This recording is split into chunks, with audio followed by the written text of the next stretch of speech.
An anime about tutoring, an amazing way to introduce the West to the Japanese education system. Showing us the work ethic of Japanese students along with the challenges they may face throughout their studies. An enjoyable anime that has 2 seasons and has some interesting character dynamics. I'm actually talking about the other one.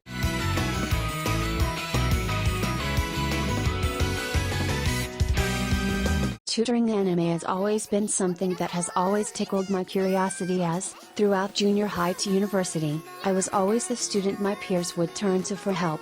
So whenever I see tutoring anime, it has always been something I could relate to and thoroughly enjoy. For today's video, I will be reviewing the tutoring anime voted on by my Twitter followers, the Quintessential Quintuplets. This 2019 harem anime is considered to be fairly popular amongst the anime community, but today we will see how good it is. Just as a fair warning, this video will remain mostly spoiler-free, with an exception of a spoiler segment near the end, but there will be a warning with a timestamp to skip to if you don't want anything spoiled. Let's begin this video on how the series began, with its history. The Quintessential Quintuplets began as a manga by the same name. This book series was written by Neki Haruba and its first edition was published by Shonen Magazine in 2017. This series would continue to receive new volume up until its final volume, the 14th, in 2020. With more than 11 million books sold, it was obvious the series was a success, and what better to celebrate within an anime adaptation. In 2019, the Quintessential Quintuplets were adapted by Tezuka Productions, airing for 12 episodes, receiving mediocre feedback, the most notable being it's a good read, not a good watch. Due to this feedback, the series would get a sequel adapted by a different studio, Bibury Animation, in hopes to produce a better anime. This second season was originally supposed to air within 2020, but due to a global pandemic was delayed to 2021. Like the first, this season aired for 12 episodes, but this time, the series received some very good feedback, leading to a score of 8.17 out of 10 on my anime list. You'll find out at the end of this video if the anime deserved this score or not. This feedback rendered a 3rd season of the anime to get announced, but with no studio or date for this anime confirmed just yet. And with this, it is safe to say that the Quintessential Quintuplets should have a stable future coming up. Being a harem anime, the Quintessential Quintuplets has a fairly large cast, so for this series to succeed, it needs to find a way to give some strong development to all the characters with such a small runtime. The main cast of the Quintessential Quintuplets includes Futaro Yugasaki, Ichika Nakano, Nino Nakano, Miku Nakano, Yotsuba Nakano, and Itsuki Nakano. You may have realized that all the girls have the same name. This is due to them all being quintuplets, sisters who were all born on the same day. Due to all of them being sisters, this series uses family tensions to try and create realistic family drama along with some other comedic elements. Without spoiling anything specific in the series, you can think about stuff like arguing over the TV or cleanliness of the house as stuff that could be used to create conflict between the sisters. Futaro Yugasaki is the lead of the series. Just like most tutor anime, Futaro comes from a poor family. The only thing he has is his grades, so to help his parents pay the bills, he takes up tutoring. Will this save this family? Find out by watching the anime. This series also does spend a lot of time developing other characters in each family, such as Futaro's sister, Rhea, and each family's parents to help us best understand each family's situations. As always, I combine the music and animation segments together as there isn't really that much to talk about. Let's start with the animation. Now the animation for the Quintessential Quintuplets is a little bit confusing to talk about as they swapped studios between the first 2 seasons and it may happen again in season 3 depending on what studio they select for it. The first season's animation was known for its inconsistency with how they drew the characters and the awkward facial expressions they would occasionally give the girls.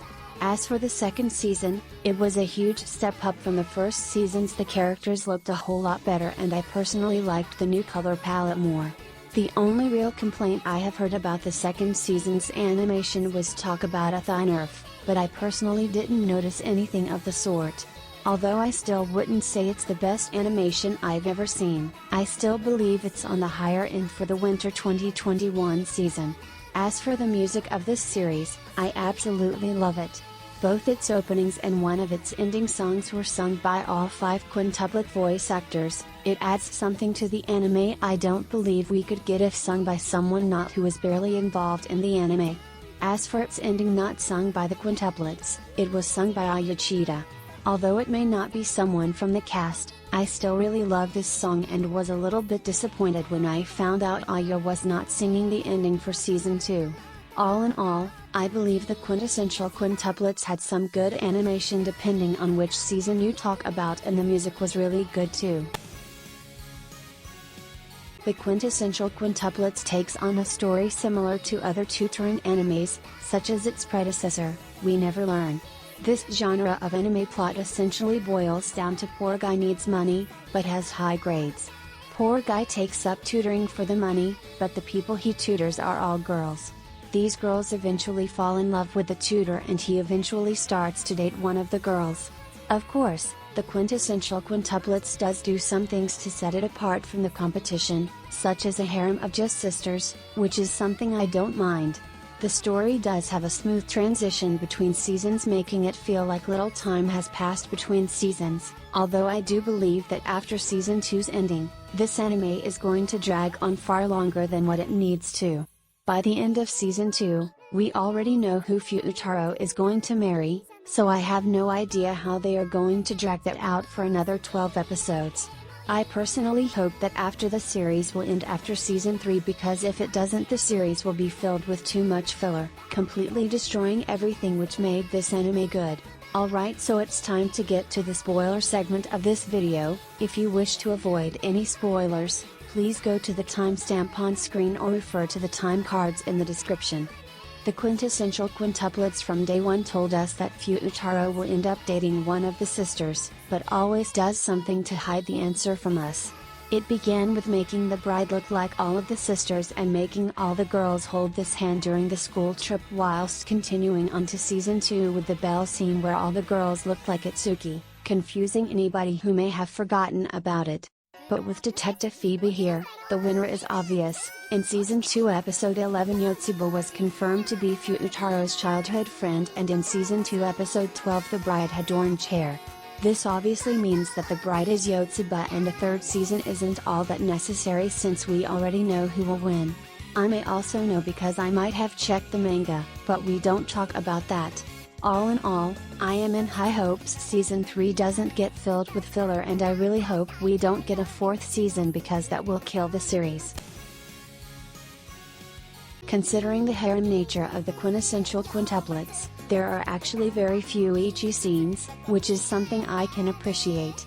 Avoiding ecchi scenes for more time to develop characters and make a meaningful story is the best choice an anime like this could ever make. It really shows that the writer is doing this out of passion and not just trying to get a lot of sales. This development definitely worked to make fans love specific characters and hate others, similarly to how the anime series Rent-a-Girlfriend molded fans into hating mommy.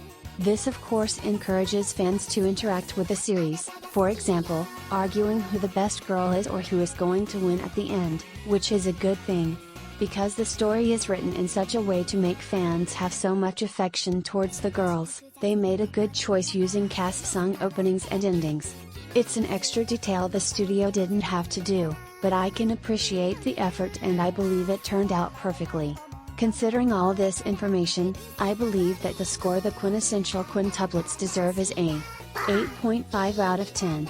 This anime is still far from perfect, but I still say that is an enjoyable watch and I highly recommend it if you are a fan of the romance or harem genre.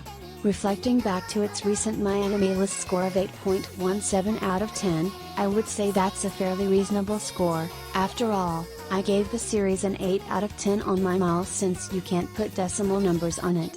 What do you think about the Quintessential Quintuplets? If you haven't seen it already, did I convince you to watch it? Let me know in the comments down below. If you liked the review or thought it was insightful, please consider liking the video or subscribing since it really helps me out a lot. There will be a poll hosted on my Twitter for my next review, so make sure you vote. You guys know you mean the world to me, and I love and appreciate all of you. And as always, until next time, bye.